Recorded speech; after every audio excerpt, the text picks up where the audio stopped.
we saved something like $20 billion in fees that our customer would have had to pay to that oligopoly of 5 banks if we didn't exist. I was getting signals quite early on that there was something special here before I really actually understood what that was. Financial services is probably the most underappreciated opportunity in technology around the world. It's possible that at some point Nubank could be the world's largest retail bank. Customers will choose whoever treats them the best and gives them the lowest price. It's not more complicated than that.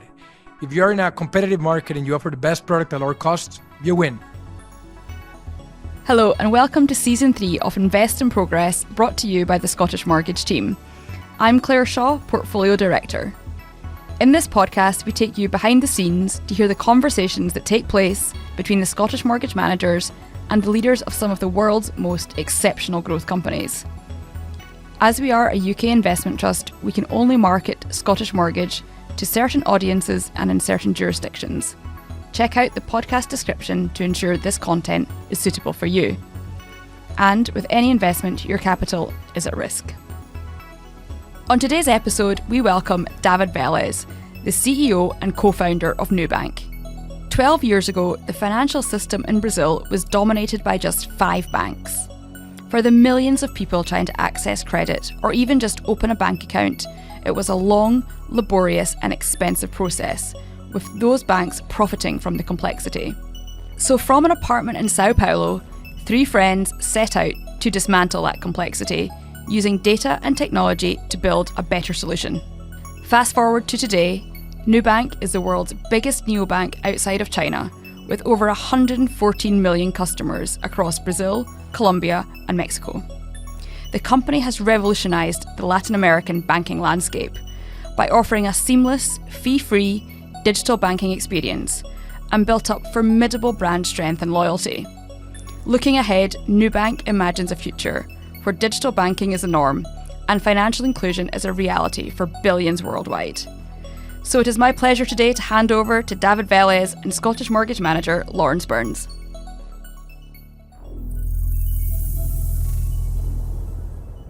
David, thank you so much for joining us on the podcast. We really appreciate your time talking to us now from Sao Paulo. Thank you, Lawrence, for the invitation. Happy to be here. So I wanted to start off really with the question that we ask all of our guests, which is to ask, what is the problem that Nubank is really trying to solve in the world? So we started with a question very early on with some hypotheses around financial services. I always tell the story of me trying to open an account, going through a bulletproof door in Sao Paulo, almost begging for 5 months to get a simple account, struggling like crazy to get it, and then eventually finally making it. And the amount of frustration and rage that entire process generated.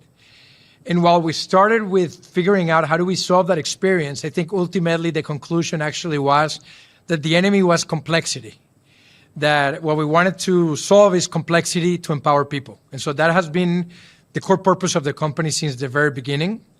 Actually, Nu, the name, comes from, in a way, naked in Portuguese, because it comes from this view that once you remove all the clothes and you become naked, you solve that complexity. And you become simple, and once you're simple, you're empowered. So it is fighting that complexity to empower people that is underneath the key vision and existence of the company. I suppose one of the things that was always striking to us was the combination of what a bad job the traditional Brazilian banking industry was doing for its customers, but also how much money it was making doing such a bad job. And yeah, I think if we sort of fast forward to where we are today, I mean, you've been able to create, upend that banking system and create what is the largest neobank in the world outside of China. You've got, as of last quarter, 110 million customers. You've got more than 1 in 2 Brazilian adults are your banking customers today. But I think we were keen just to start with where that phenomenal journey began. And in many ways sort of go back to, I think it would be 2010 when you started at Stanford. And you were at business school then, and I think what happened was in the first couple of weeks, you found out that Sequoia were looking to start in Latin America, and that for a connection for a friend, Doug Leone had asked to talk to you. Maybe we could go back to that time of where it began and just how that came about and what happened. Sure. Yeah, so I'm originally from Colombia, come from a family of entrepreneurs, and the dream was always start my own business. But it took me a while to figure out how and where should I even begin. And so I went to the financial services industry, being an investor with General Atlantic first, then with Sequoia. I went to business school to get finally 2 years of vacation, to have enough time to figure out, okay, how am I going to start a business? And as you say, a couple of weeks in, Doug Leone at Sequoia calls me and said, hey, we're thinking about opening this in Brazil, come talk to us. And so for 2 years through business school, I went back to investing and I looked at a lot of early stage companies.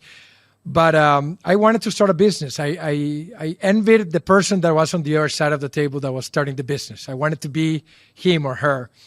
And in 2012, after 2 years of going back and forth from California to Brazil, we came a bit to the sad conclusion at that moment, which was, man, this is one of the most interesting regions in the world from a population perspective, 650 million people, big GDP. There should be a lot of startups, but there are actually very few, and they're not that interesting. They're all copycats of US startups, and these are just not the disruptive, innovative business models that Sequoia wanted to back. And so at that point, we said, okay, we're done with Sequoia Latam. Felt like a bit of a sad conclusion to that chapter. But at the same time, for me, it was a huge blessing because I was liberated to go finally do what I wanted to do, which was to start a company.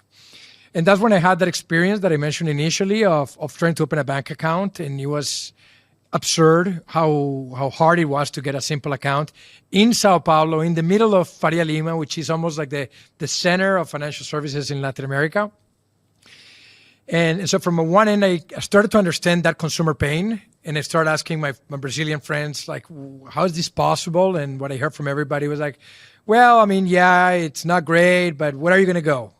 Going to go from Bank A to Bank B? Same thing. From Bank B to Bank C? Same thing. Fully commoditized industry, big oligopoly where you have 5 banks that own 85% of the investments, credit card, insurance. And so that was interesting. And then technology was changing the landscape completely and opening a window of opportunity to reinvent banking. Smartphone penetration was starting to skyrocket in Brazil. The cloud and AWS enabled me to open a bank, have a bank infrastructure from scratch with a couple of $100,000. If I had tried to do this 3 years before, I would have needed $40 million to buy mainframes from IBM. Now I could build a full bank on the cloud without needing any single server. I didn't need a banking branch in every corner, billions of dollars of CapEx. This could be fully digitally. And then more importantly, there was this opportunity to really focus on the consumer and build something that consumers really loved. So as I got excited about the opportunities to reinvent banking through fully digitally and with this culture of consumer obsession, then we went for it. And I think the market was readier for something new, something fresh, a new look than all of us really anticipated in the very beginning. And where did you get that determination to go and solve a problem that was so difficult? Because as you said, when Sequoia were looking at the market, they were seeing lots of Me Too companies, people that were doing Brazilian versions of what they saw in the US, whereas this was novel and it was tackling a particular Brazilian problem. The banking industry had been entrenched for a long time. You weren't a native Portuguese speaker. You didn't have a background in coding, didn't have quite the same kind of background in Brazilian banking. At the same time, I think, I read somewhere that you were told by a number of your friends that this was actually a dangerous thing to do, not just a hard thing. And you were even told, actually, they might try and kill you for this. So where did that determination go that this was, was part of what attracted you the fact that it was that hard? Yeah, I mean, I think one of the reasons to want to go into the entrepreneurship area was I was a bit tired of being too fragmented in my knowledge, seeing too many different industries, too many different companies, knowing a little bit of a bunch of stuff versus having the focus and the patience to go all in very deep on one single problem. And given that was what I was about to do, then I wanted to focus on the single hardest thing I could possibly imagine, the single thing that could have the most impact, because starting a business was going to be probably as hard to do a hard thing than an easy thing. And so when I started looking at a couple of ideas, and I had a couple of ideas, I also went and looked at where is the market cap also in this region, because generally they tend to be a bit of a data point to see where the biggest problems are. And the biggest companies traded in the Bovespa in Brazil were banks. And the biggest companies traded in Mexico were banks, and in Colombia were banks. And so this was the single largest industry, which meant the single largest problem, the single largest opportunity. For somebody like Sequoia, that was the type of disruptive opportunity that they want to be excited about. And I wanted to be spending my time doing something hard, not something easy. And what was interesting also is that doing something hard, challenging, ended up being actually easier at the end. Because I remember looking at one copycat startup in Brazil that was the Groupon of Brazil. And if you remember Groupon, and at that point in about 3 months, there were 3,000 different copycats of Groupon in Brazil. Every neighborhood in Sao Paulo had their copycat of Groupon in Brazil. And doing something that seems easy actually becomes really hard, because there are no moats, there are no barriers to entry, everybody is doing it. Versus if you end up doing something that is really hard, few people will go through that door, few people will attempt to do it, but ultimately it's easier to hire the best people. The best people want to do something hard. It's easier to raise capital from the best investors, because the best investors want to be backing something that is hard. And so ultimately it becomes a bit of a moat in terms of talent and capital that you can recruit. And yeah, I mean, we for a very long time, we faced a lot of skepticism. We heard from a lot of people that it would be impossible. Being an outsider, I think it was helpful in that it perhaps at times gives you a little bit of naivete. You don't really know how hard it might be, and you don't know fully what you're getting yourself into. But that's a positive at that point. But ended up ultimately bringing insiders that helped me execute this plan and being able to actually beat it. So it was a true blessing to be able to focus on a hard problem that had a lot of impact. And the first two external investors that you were able to convince, Sequoia and Cossack Ventures. That's right. I'm assuming that for a lot of people in Brazil, raising money domestically would have been really hard. And so these people backed you very early on, I think from the sort of spreadsheet stage where they would have put in $1 million or so each. What was it that you think they saw in both you and the company at that stage to back you? Yeah, I remember in the seed deck, there was one slide that was like the little David fighting the big Goliath. And I always say that the response to that slide is very indicative of how Latin American investors behave and how Silicon Valley investors behave. When a Latin American or Brazilian investor hears the story of a David versus Goliath, they run as fast as possible. Because unfortunately, the story in Latin America has been the Goliath just crushes the David again and again and again. Very sad, but that's mostly what has happened for a very long time, because the David doesn't have the political connections, doesn't have the capital available, doesn't have necessarily the network, and so you're in a significant disadvantage. So I saw that slide to a lot of investors in Brazil, and they just said, "Get out of here!" They almost kicked me out of the door. But then I went to Sequoia and I showed the same slide, and to them, that's the story of the biggest investments in venture capital history. The story of Apple is David versus Goliath. The story of Google is David versus Goliath. The story of Meta is David versus Goliath. So that's the type of story that they want to get excited about. That's what they want to be doing with their time, with their capital, is backing those stories that might be low probability success, but if they work out, they will reinvent an entire industry. And so when I showed the slide to Sequoia and they understood a little bit more what existed behind and what was the strategy, they were all in, and they were very excited about backing that opportunity when they had passed investing in every other Brazilian and Latin American company. And Cossack was the same. The story of Cossack, if you know the Cossack team well, they were the founders of Mercado Libre. Mercado Libre was also a small little David going against a big Goliath of retailers in Latin America. And so they understood and they got excited about the vision. And And so they went all in, and raising the A and the B and the C was very similar. I unfortunately, in none of my 10 years, basically until IPO, we were able to find local capital. It was almost impossible to find local capital to back an idea like this one. Yeah. I saw Nicholas in London last year, and as you'd imagine, sort of full of praise for what you've built, and just saying he's never seen anyone that's executed at the level that you were able to execute at. How did you go about building that initial team? Because you had the value of an outsider perspective, but then you brought in some of the things to complement that. It'd be interesting to understand how you went about choosing your co-founders. And I know from Sequoia's teachings, they're very clear that who you hire in the first few days of your business has a massive impact in the long run on your culture.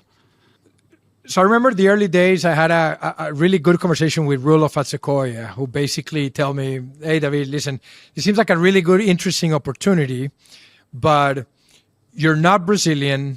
You don't know anything about Brazilian retail banking. You never did credit. You are not data scientist. You want to build a technology company. You're not necessarily a technologist. And I thought he was going to finish that entire listing with the conclusion of, therefore, don't do this. But his conclusion was, therefore, your number one job is finding a team that is going to fill all the different gaps that you have in your experience. Being an outsider is great. You found the opportunity, but you're going to need to be an insider also to be able to execute. And so with that, it was a very kind of clear plan in what I needed to do next. And next was I needed a full insider that understood the space, the landscape, and that's how I found Chris, my co-founder, who came from Itaú, one of the largest private banks in Brazil. And then we wanted to be a technology company, not a bank, and so needed strong technologists, and that's how I found my other co-founder, Ed, after meeting a lot of people. And the rest of that initial team, following that view from Sequoia that those first 10 to 15 hires were critical, was always finding these different people that filled different gaps, but also that were aligned in terms of the culture that we wanted to build. And here I always tell the story of our first office. Our first office was this little house in Sao Paulo that looked nothing special. And we would invite people to interview to this new bank backed by Sequoia, and they would come to interview, and there was only two different reactions. There was one profile of people that would come to the interview with their suit and tie, looking very chic, with their very impressive sounding LinkedIn profile, and they would look at this office that looked like a house and said, what a waste of time, these people are crazy, I'm out. And they wouldn't even ring the bell. And there was another type of people that would go in, this seems a little bit odd, but they would go in and they would sit on the floor, and there was a dog, and my co-founder Ed came from the second floor.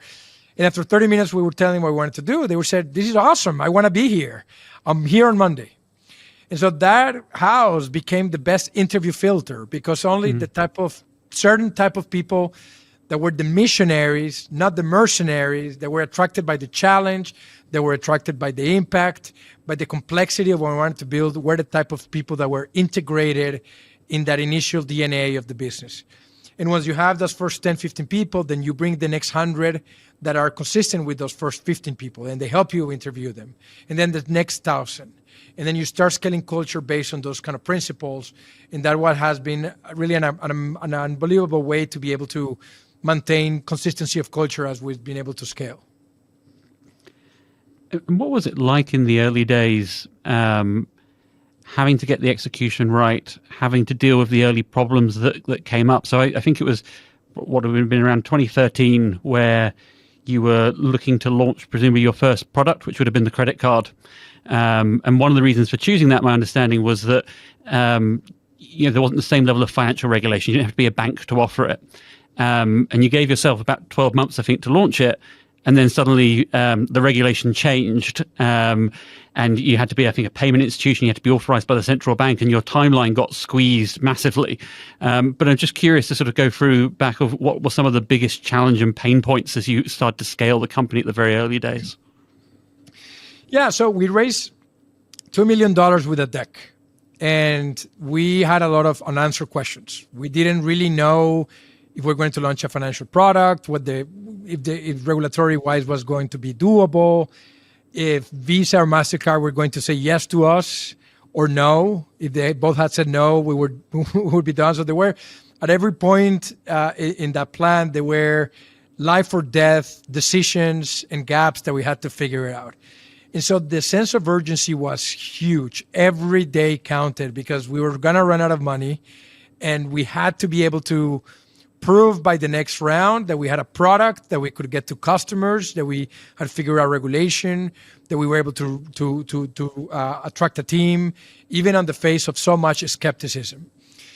And so what that created was like a map where we were always figuring out every time that something like a new obstacle came in, we had to figure out how to solve it. And we tell the story about us integrated with MasterCard and having the days counted and considering hand delivering, getting to a plane, hand deliver a form to MasterCard in Belgium because that would save us 1 day versus sending that paper via FedEx. That was the type of mentality of how valuable time was as a very scarce resource. And then you mentioned this regulation that changed. We initially thought this wasn't regulated, and 5 months in, suddenly it's regulated, and we had to be operational by April of 2014. And if we were not, we're going to be out. We're going to have to apply for a license, which meant waiting for 2 years. So that was undoable. That was completely not doable.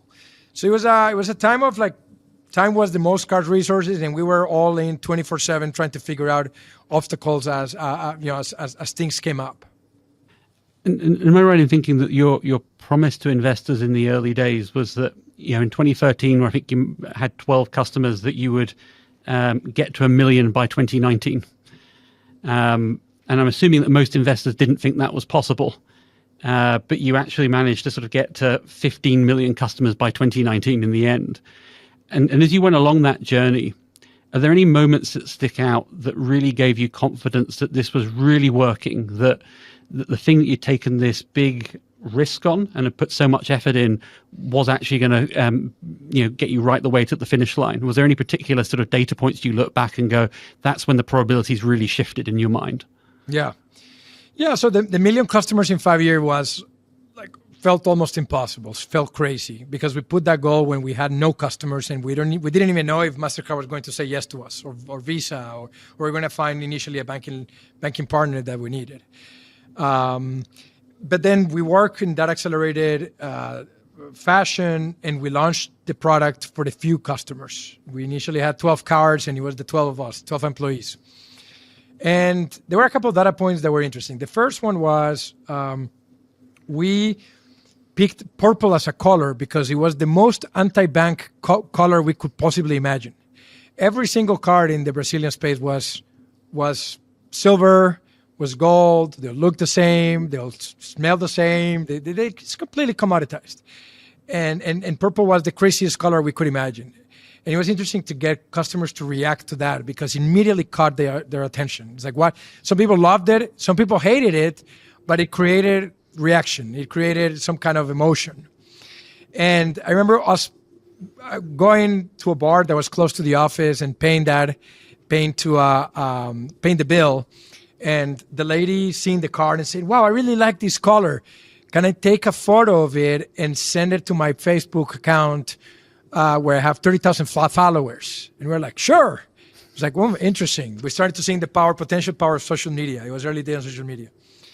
Then I pay a taxi with my card, and the taxi driver tells me, I really like that card. I really like that color. How can I get it? And I say, well, give me your email. I'm going to send you an invite. And I write his email, put it in my pocket. And when I get home, I lost the paper. And I was furious. Like, how is it possible that I lost the paper? I don't know how to get in touch with this person. So we added a feature in our app to send an invite to somebody. You could simply, if somebody was interested, you put the person email, and he would send an invitation. And it turns out that people started inviting other people, and we created certain benefits in the credit model where if you were invited by an existing customer, there was a higher likelihood that you would get accepted. Because again, it's a credit card, we cannot say yes to everybody. So that started to create this sense of scarcity in the market where people would go to social media to ask for an invite. At some point, we started seeing people selling these invites in Mercado Libre for a free product. There was no VAT, no cost to it. But we starting to see these kind of viral dynamics in social media.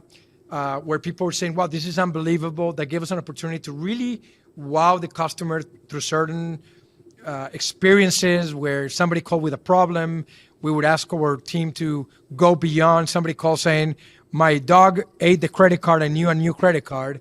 And our customer service team would send the credit card and would send a toy for the dog and a handwritten letter saying, hope you enjoyed, have fun. And remember, in a market where people were hating their banks and their experience, having somebody suddenly treat them like that was completely mind-blowing. So all of those data points in social media on the virality made us that in March 2015, I remember we went from getting 500 customers per month, 1,000 customers per month, to 1 month getting 30,000. And partly was also PR. There was an article in a specific niche publication that talked about Nubank and the benefits. And then, that really began the huge viral growth that we've seen since 2015 until today.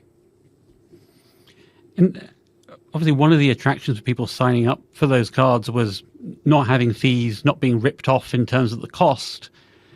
But the other ones that you alluded to there is the attitude of Nubank to the customer just being different. It wasn't, I think, as you talk about in your experiences of being made to wait for 30 minutes and almost treated like a criminal as you try and open a bank account. You decided very early on you were going to do customer obsession, a bit like Amazon, a bit like Netflix. What led you to believe that customer focus would be so much more important in banking? And what are some of the other examples that have helped sort of solidify that as part of your culture? Because I suppose there's different decisions that you make along the way, particularly in the early years, that help solidify that. Because it's one thing to say you're customer obsessed, but you've got to show it through the decisions you take over many years. Yeah, no. So I think, that early experience that I had with the bank kind of made me realize the consumer pain. And it was very clear that as a company, as I said initially, our job was to fight complexity, to empower people. And effectively, the strategy of the business was going to be building a product that people love. And we set that as our number one cultural value, which is we want customers to love us fanatically. Those are the type of words that we use. Is love as an emotion, which didn't exist in financial services. It was actually the opposite. And fanatically, we wanted fans. We didn't necessarily want customers. We spent some time looking at some companies that had done that or had tried to do that. We remember going with Chris and Ed, my co-founders, to Zappos in Vegas and spending an entire day looking at the customer service of Zappos. My co-founder, Chris, is a huge fan of Disney. And we studied a lot how Disney tried to create this magical experience. Obviously, we're in a very different domain, but there were a lot of things about how you build magic into a product or service. Amazon as being, they want to be the most consumer-obsessed company in the world. We love that view because ultimately, if you think about it in an environment of alternatives, it's very simple. Customers will choose whoever treats them the best and gives them the lowest price. It's not more complicated than that. If you're in a competitive market and you offer the best product at lower cost, you win. And so that value of consumer loss fanatically happens to also be our strategy as a business. We believe fundamentally that if we make customer loss fanatically, we will win as a business. All financial profitability, all financial metrics will just follow that consumer love because customer will choose us. So that is almost like the philosophical basis of the business. Then as we've executed that, we've made a number of different decisions. I mentioned this example of our customer service team sending a toy for the dog. There were thousands of those examples where we were able to tell the customer, hey, you're more than us than a simple customer. We would hear from the incumbent bank, but that's very costly to send a gift or a card. Somebody called saying, I want a higher limit because I'm getting married and I'm going to Italy on a honeymoon. And our team would send a handwritten letter with the best restaurants in Florence and a travel guide.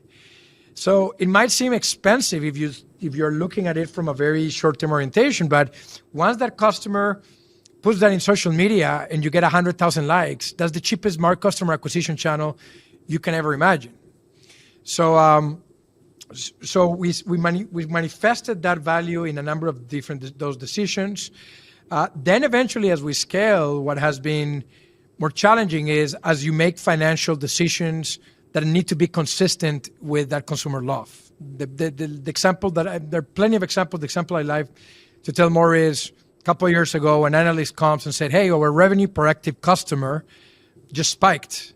I say, well, go, what happened? And what we heard was, well, there's a bug in the system and we removed a reminder email. And because we had this value, it was very easy to know what to do. We had to go put that email back, apologize to the customer for having forgot to remind them to pay on time, and give them their money back that they overpaid. Remember, there's no regulator that is forcing us to do.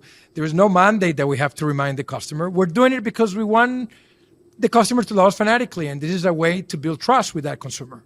And you might say, well, are you an NGO? What about financial profits? You had a higher revenue per customer, now you're not going to have it. And my customer is like, yeah, it's true. We are sacrificing that short-term revenue because fundamentally we believe that once that customer receives that email saying, sorry, we didn't remind you, we just earned the loyalty of that customer for the next 30 years. And in the long run, that's how we tied up that value of consumer love to building a very valuable company. And you probably earn the loyalty of the next 5, 10, 15, 20 people that they tell that story to, and they go, that's a bit different from a Bradesco or another bank within Brazil. That's right. And it shows in many ways in terms of your NPS scores, which are some of the highest in the world. I think when you were up in Edinburgh, you were even saying that there was a period of time where one of our other holdings frustrated you a bit, which was Tesla, where it had a slightly higher NPS score. But I think the latest data you're saying you're now ahead again in Mexico as the world's highest NPS for consumer products. That's right. And again, hard to prove this, definitely. And if somebody has an example, please let me know. But our Mexico credit card, as we launched, had a 94 NPS, and we think is the highest rated consumer product in the world, higher NPS than a Tesla, than an iPhone. And it's amazing to see this in a credit card, in a physical credit card. It just tells you how valuable credit and a good financial services product might be for a certain niche, for a certain population that has been very much left out of the traditional banking system. They've tried to get in and they've been left out. And suddenly somebody gives them a great product and they immediately embrace it.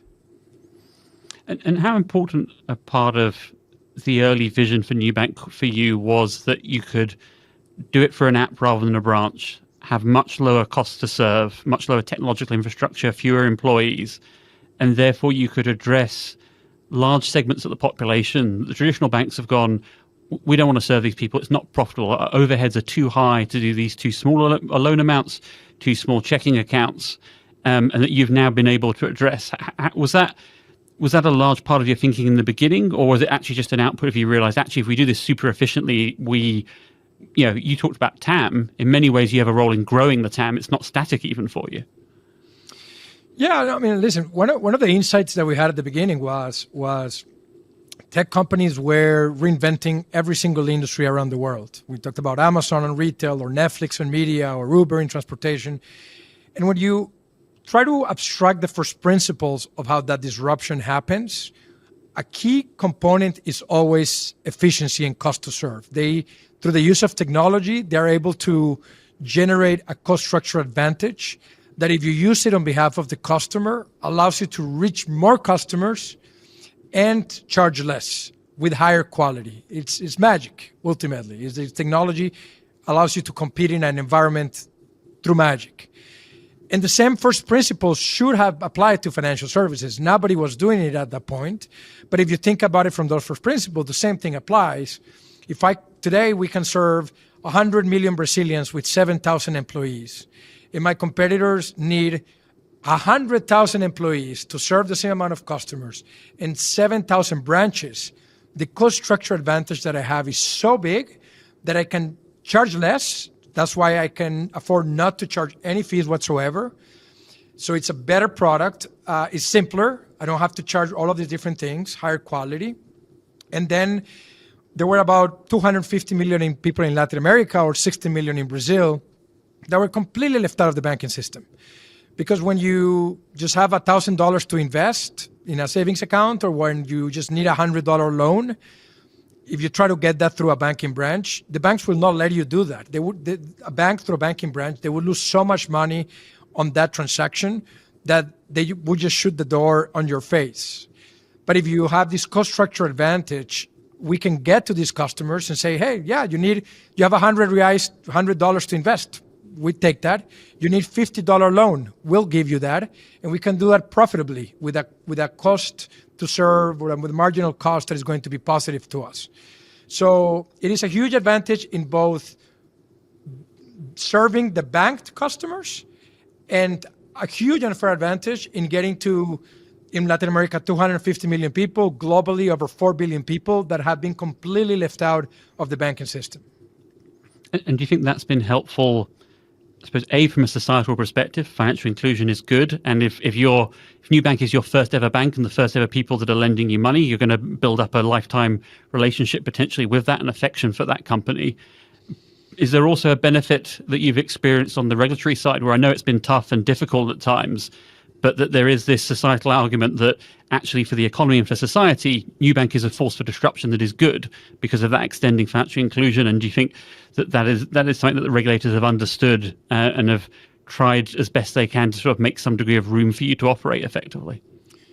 That's right. No, that's perfect. I think first, we calculated we saved something like $20 billion in fees that our customer would have had to pay to that oligopoly of 5 banks if we didn't exist. So first, due to the business model, ton of money stays in the customer's pockets. They don't get redirected to the 5 big banks that own 85% of all the assets of the system. Second, you're serving 60 million people that were completely left out. And if you understand the reality of people outside the banking system is, number one, you get access to no credit. Literally, you have no access to a credit system. And if you do, you're getting money from loan sharks that are charging you 1,000, 2,000, 3,000% a year with a lot of criminality around it. Second, you're putting your money under the banking mattress. If you're putting your money in a banking mattress, nobody's paying you any yield. It can get stolen. You're going to lose money from an inflation perspective. Your savings go down in real value, in real terms, every single day if that money is sitting in cash somewhere in your mattress. The moment you bring 60 million people to this banking system, number one, you get access to much broader credit and lower interest rates. Number two, your money is growing every single day. One of the things that's been amazing to us to see is in both in Brazil and in Mexico is we put in green buttons in our app daily how much interest we pay on our customer's account. Every day, we deposit a little bit of money. And it blows people's minds because their mental model is, I have to pay the bank to keep my money. Because when they deposit money goes down. In a combination of no yield and paying fees, that money goes down. Here, the money goes up every day. And so there's value there in increasing wealth, but even in changing behavior. Customers will tell us, well, you know what? Now the money's going up. I don't need to buy, I don't need to go to a restaurant. I don't need to do that. I can save for education. I can save to buy something that I want. So the societal impact of more competition in financial services has been gigantic. And then for society in being included, being able to get access to credit for consumption or for their small businesses. We have 4 million small businesses in Brazil. It's been gigantic, and we're very, very proud about that in those 10 years as we've done. And you've touched on a few things that in some ways are ingredients for a lot of the companies that we've invested in that have been our most successful investments. One was customer obsession, size of TAM, the strong competitive advantage that you have for your low-cost structure.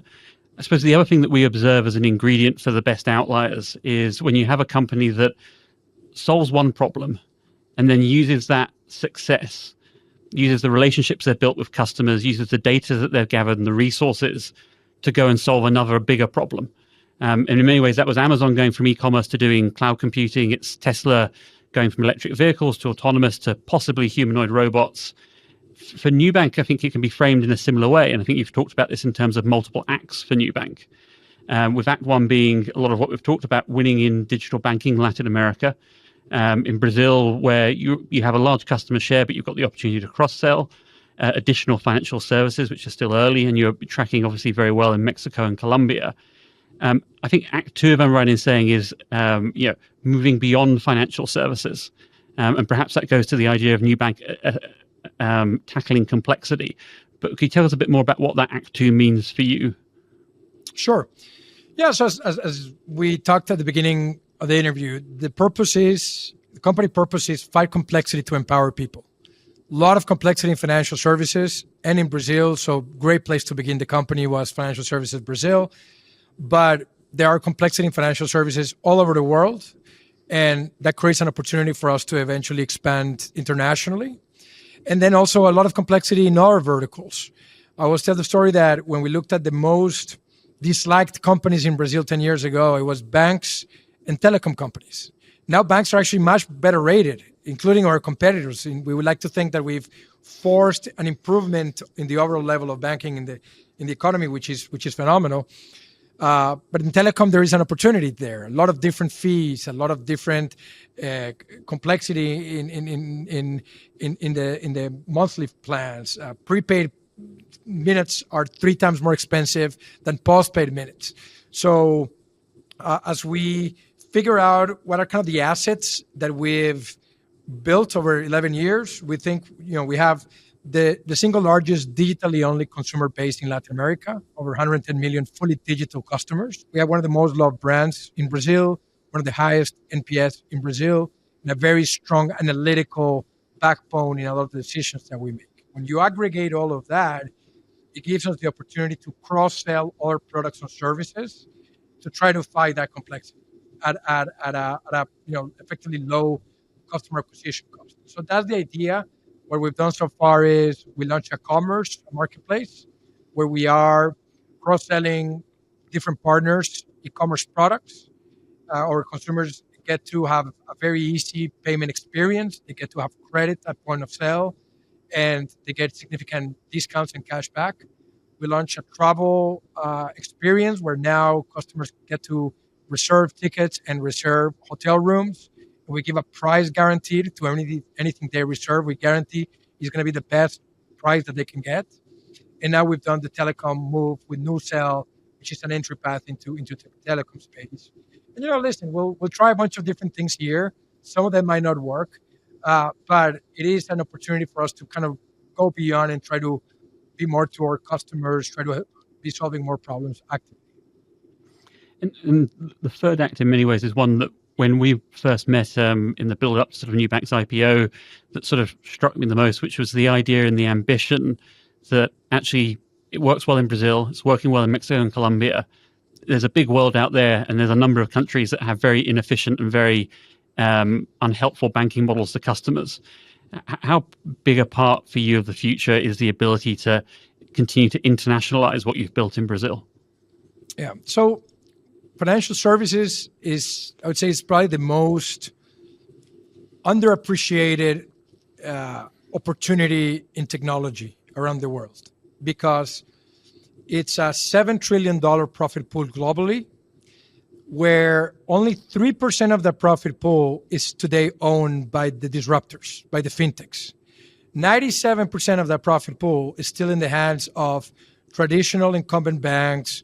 They're using banking branches mostly, that are having complex products, that have legacy technology, that have legacy culture. Some of them are doing a great job, digitalizing themselves, obviously, but some of them aren't. And so the fact that the disruptors own 3% of this market, just given the advantages that at least we've been able to prove that disruptors might have in financial services, given that magic of having that cost structure advantage, is extremely, extremely low. So ultimately, we think this thesis of digital banking being the right way to bank 85% of the world population is a thesis that is in the first minute of the first half of the game. And this is true. People want to be treated well. They want to pay less fees, get great experience, and not have to go to branches. And this is true for any country around the world.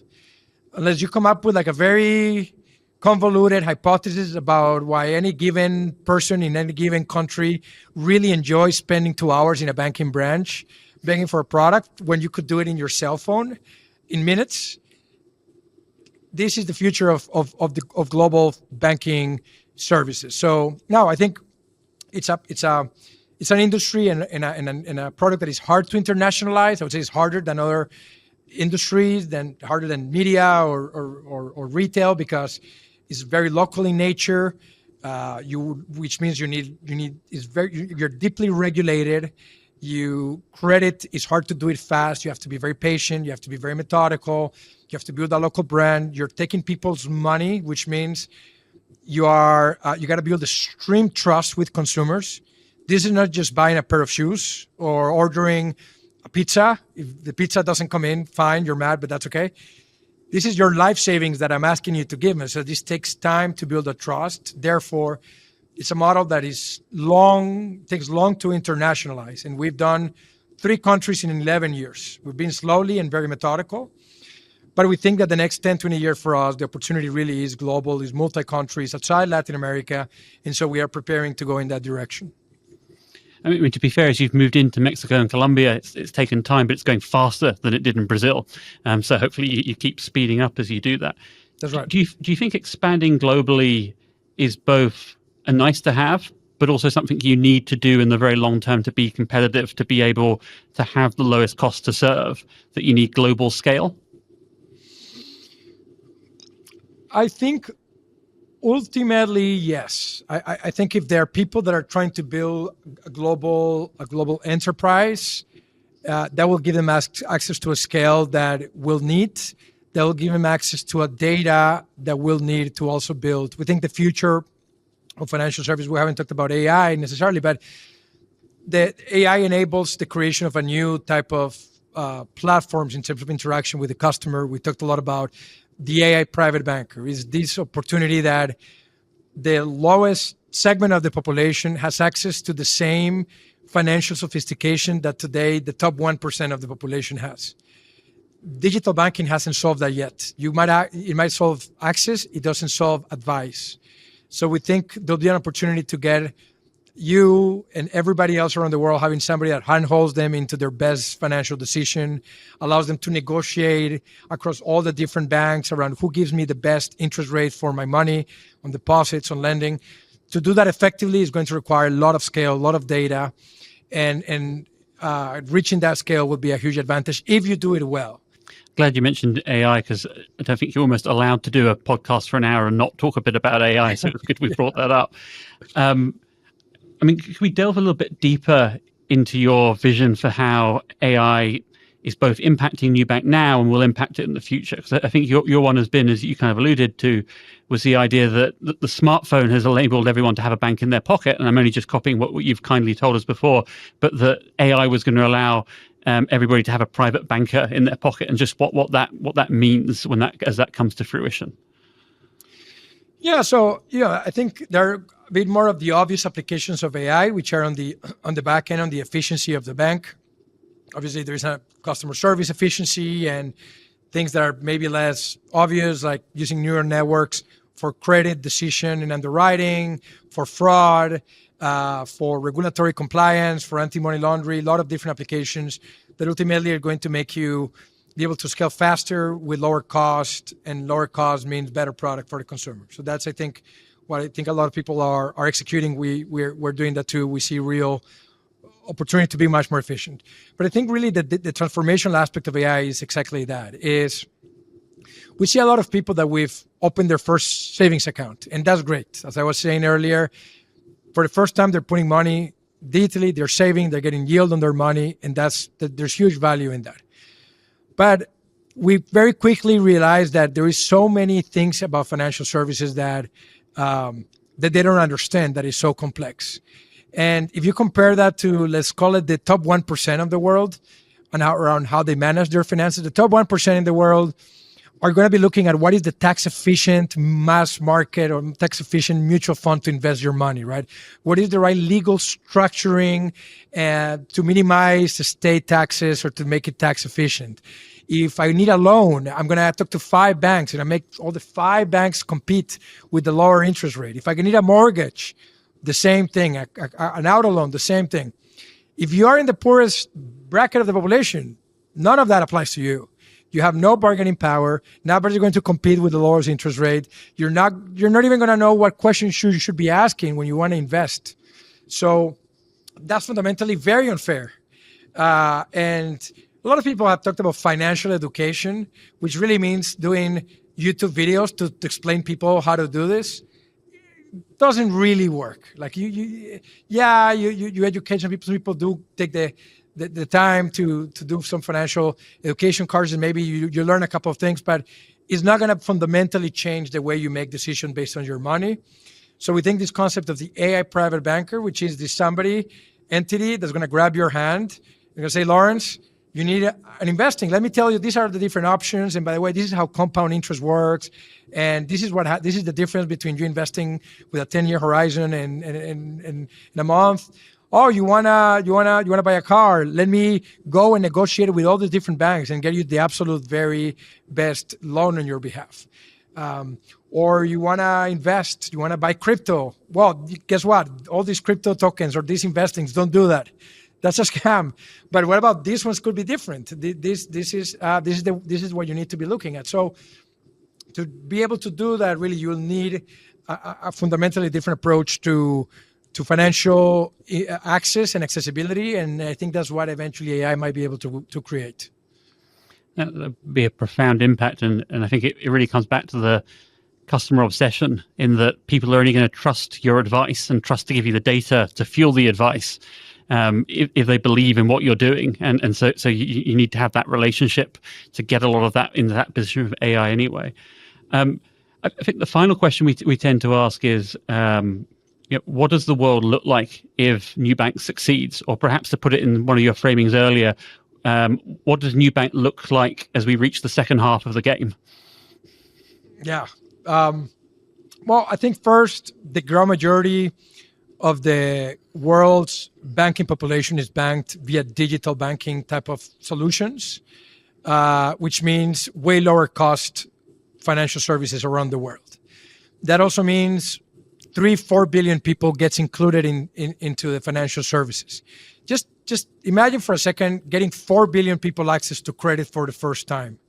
The impact that could create in all of these economies, in terms of additional consumer, in terms of additional economic growth, in terms of new entrepreneurship, in terms of new businesses that get created, in terms of savings that 4 billion people suddenly might have access to with interest rate that today they don't have access. It's a huge enabler of economic growth around the world, especially if you are, if you have access to this AI private banker that is going to fully optimize the last marginal dollar in your bank account. The opportunity for optimization, for wealth creation, for avoiding bad decisions, for getting yourself in crazy, snowball type of debt situations could be gigantic. So ultimately, I think it's just a huge amount of potential in terms of economic growth and improvement of billions of people's way to live as they access a very modern financial services system for the first time. Great. Well, that sounds like a future I think we'd all be hoping comes to fruition as soon as possible. David, I just want to thank you so much for, firstly, just the company you've built, Nubank, which is obviously tremendous. We're huge admirers of what you, Christina, and Ed have been able to accomplish. And thank you so much for spending time talking to us today. Thank you, Lawrence. It's been a pleasure. Appreciate it.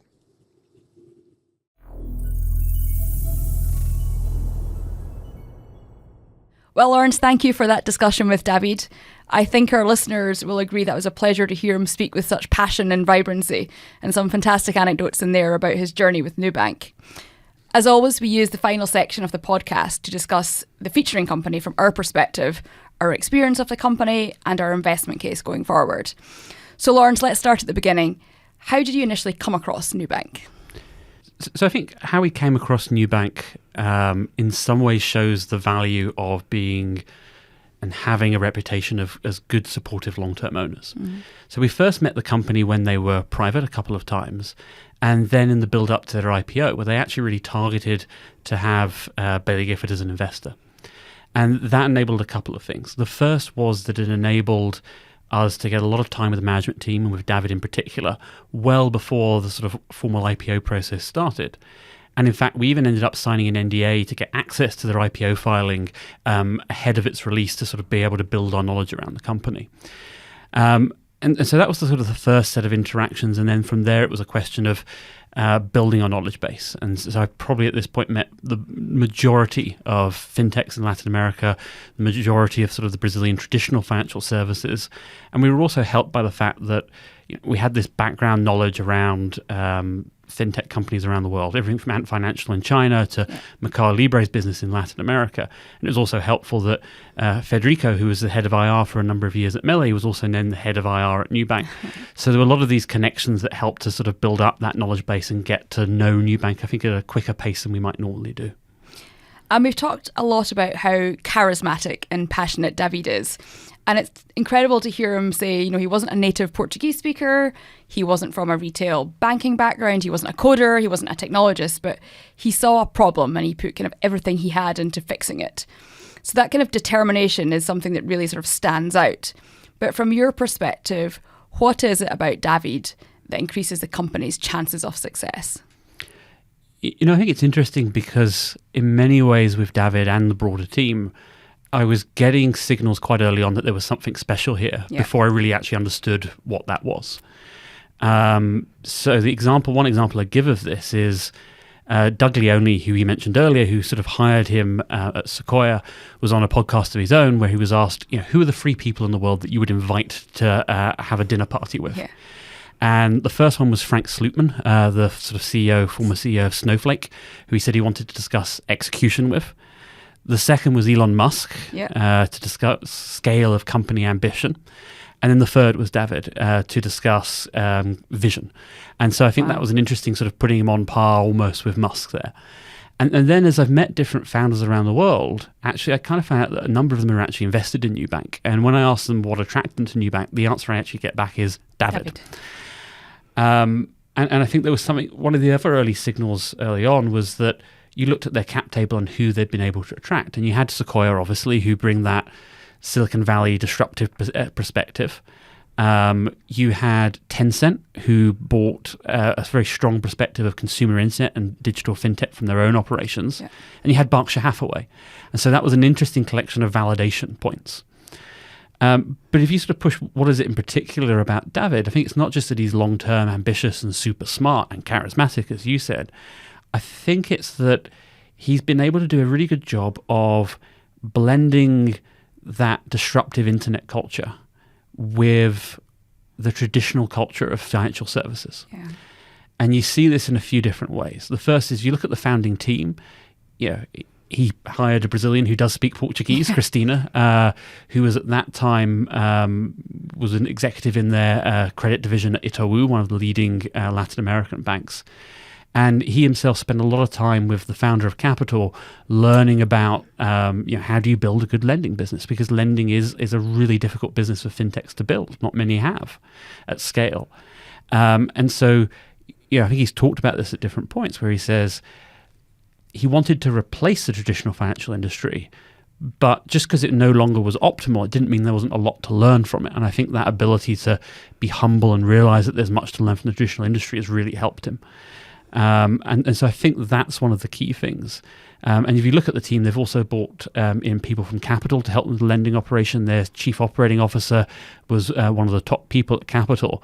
And Federico, who I mentioned earlier, once sort of described it as saying they literally went out and got the Navy SEALs in credit to help them do what they do. Love it. And David talked a lot about their customer-centric approach, building a brand that people could love and feel fanatic about. I mean, these aren't emotions you would normally associate with the banking industry. But he talked about this being a competitive advantage. And of course, the transparency, the lower costs, the reduced complexity that Nubank product brings. But when you think about Nubank Learns, they have kind of 2 types of competitor, if you like. They've got the traditional banks on one side and those other neobanks or fintech platforms. Can you maybe elaborate on what edge does Nubank have over these quite different types of competitor? Yeah, so I think the edge versus the banks is the easier one. What Nubank don't have is that they don't have thousands of physical bank branches and tens of thousands of employees. They don't have expensive and outdated spaghetti legacy IT infrastructure that is incredibly expensive to maintain but not very effective. And the output of that is a radically lower cost to serve, about 85% lower than the banks, because you're operating through a digital platform through an app. And that means that you can both address customers whose deposit sizes, loan sizes are too small for them to be profitable customers for the banks. Yeah. And it also means you can address the existing bank customers in a way that is more profitable and is giving back something more to customers. So not having fees, for example, is possible because of that low-cost model. In personal loans, having lower interest rates but still good profit margins is possible because they have this lower cost to serve. And they're able to reinvest that in a sort of virtuous circle of getting greater and greater scale and greater advantage. I think the other one is versus banks is that you could argue a disadvantage is that they don't have the data that banks do. Yeah. But then the banks haven't been serving a large part of the population anyway, and you've done a good job through their low and grow, so I'll lend you a small amount of money, see if you pay it back, and I'll lend you a bit more, building up a lot of proprietary data on people. And then they've used machine learning on that to get insights and to be able to adapt models that are much, much larger than traditional banks and are much quicker to adapt to changing conditions. So I think those are some of the advantages beyond that this is a founder-driven tech-first company that help Nubank versus the traditional banks. Versus the fintechs is a bit harder, but still interesting. I think a key difference is that Nubank has really got principality of its customers. It is seen as a bank. It's not, I have one financial services. It's not, I've got a user interface that's good or I just use them for payments. They're really acting in their customers like a bank and being trusted as such. They've built a large deposit base and they've built a large lending business. And I think that's been really, really key versus fintechs. And that has lots of benefits. If your customers really trust you and see you as a broader bank, the ability to cross-sell is higher, so you can start moving into different types of personal loans. And I think the other advantage is that your cost for customer acquisition is a lot lower. So I think it goes to that customer obsession that you talked about, that they're being able to put themselves in a position of trust. And I think the other one, if you look globally versus fintechs, is that because the traditional banking system was so bad, that made the advantage offered by a fintech far greater in Brazil and Mexico and Colombia than it is in the UK and the US. Again, we covered bits of this on the podcast, but interest rates some of the highest in the world, fees some of the highest in the world. That gives huge room for a disruptor to come in. And we mentioned that, Nubank is the world's largest neobank outside of China, over 100 million customers, that formidable competitive edge as you've described. Of course, all sounds very positive, but we wouldn't be doing our job as investors if we didn't consider the risks. So, Lawrence, I'm interested, when you think about the potential threats, what do you think is the most significant, and why do you think the company is well placed to overcome these threats? Yeah. So I think one threat is obviously macro. Yep. They operate in a volatile macroeconomic part of the world. That's been an advantage because in some ways it's set up the sort of poor industry that they've got to disrupt. But they've got to be able to navigate that, and it will mean that there'll be bumps along that journey. I think they're well placed to do that because I think that they're long term. So I think you've seen even signs recently that they're adjusting the risk appetite for the macroeconomic conditions. They also have a very short duration loan book, which means they can kind of change relatively quickly. And they have the technology to see some of those signals and adapt faster than some of the traditional banks, even if they do that well. But it's a risk. A second would just be competition. We invest in one of their most serious and formidable competitors, which would be Mercado Libre. We've also more recently invested in Revolut, which are also looking at Latin America and moving into a certain degree. And I think both of those are very capable competitors. But what I would say is that financial services has never been, and I don't think will be, a winner-takes-all market. So the idea that there could be 2 or 3 fintech winners, I think, is entirely plausible. And I think it's important to sort of focus that fintech at the moment is only taking up a low single-digit proportion of these markets. So there's a real blue ocean opportunity. This is far from a red ocean in terms of them killing each other to sort of take market share. But it is one to watch over the long term. And then I think the third would probably just be some combination of, can they continue to expand into new products to offer their customers beyond the deposit account and beyond the credit card? And does regulation remain not a hindrance? And I think in Brazil, because of the social impacts of having improvements in access to financial services, the regulatory environment has tried to be less hostile, and they've removed a lot of the barriers. You're seeing similar signs in Mexico. But this is a highly regulated industry, and in some ways, if you're super successful, that was going to attract a degree of attention from the regulators who might be worried about the traditional banking industry. But the advantage that Nubank has is that they go to the regulators and they say, well, we're boosting financial access, we're lowering the cost of finance. So what exactly do you want to sort of happen here? Do you want us to be more expensive so we take less market share? So it's a good position still, I think, with the regulators. And maybe just a final question for you, Lawrence. David touched on the opportunity beyond Latin American digital financial services. I'm wondering, from your perspective, how big do you think that opportunity is and how material is it for the investment case, in your opinion? I think the possibility that this is a global bank and not just a Latin American bank was one of the key things that attracted me when I first met David. Because partly that gets you around the macroeconomic risk, but more than that, it's that you have the ability to go after some very large additional markets. And what we see time and time again with the financial markets is that they are averse for putting value on an opportunity until it's very tangible. And therefore that means that international opportunity, I think, is valued at zero today, but there's a possibility it could be the majority of the business in 10 years' time. It's possible that at some point Nubank could be the world's largest retail bank.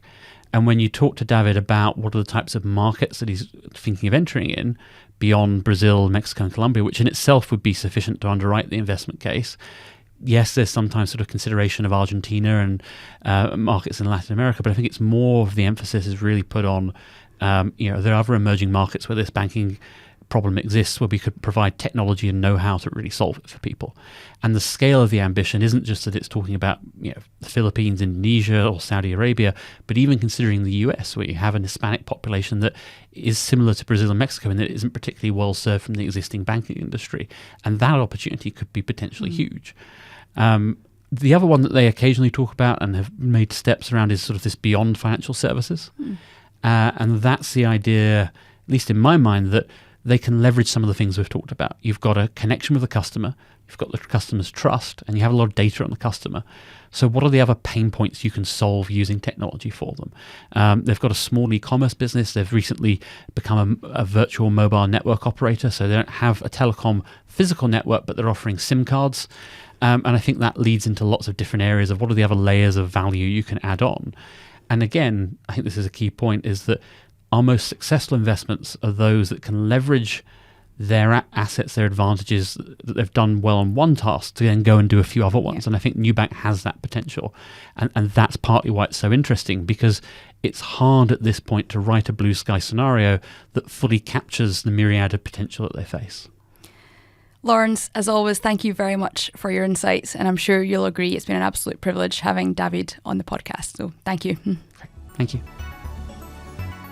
So thank you to Lawrence Burns and David Vélez for today's episode.